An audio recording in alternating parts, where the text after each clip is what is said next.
China China అంటే మేము బ్యాంకాక్లో ఉన్నాం, కానీ చైనాకు వచ్చినట్టు ఫీలింగ్ వస్తుంది నాకైతే. మొత్తం చైనానే, చైనా చైనా ఉంటే మామూలు లేదు. ఈ మాత్రం మామిడికాయలు ఎక్కడికి పోయినా దొరుకుతున్నాయి, కానీ ఇవైతే చూడు ఎట్లా చూటిండ్రు. స్టార్ ఫిష్ అనమాట. ఇవి ఆ స్టార్ ఫిష్ తింటే ఇంకా మనకి స్టారే మొత్తం ఇంకా కడుపులో. ఈరోజు ఆ స్టార్ ఫిష్ చూడు ఎంతలా ఉందో, మామూలు లేదు.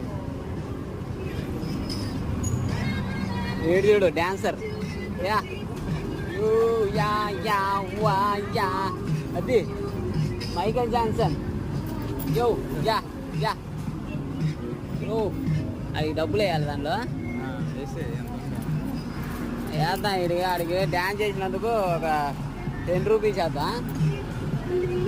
ఓకేనా? ఓకే, అలా ముద్దు పెట్టు ఒకసారి నువ్వు.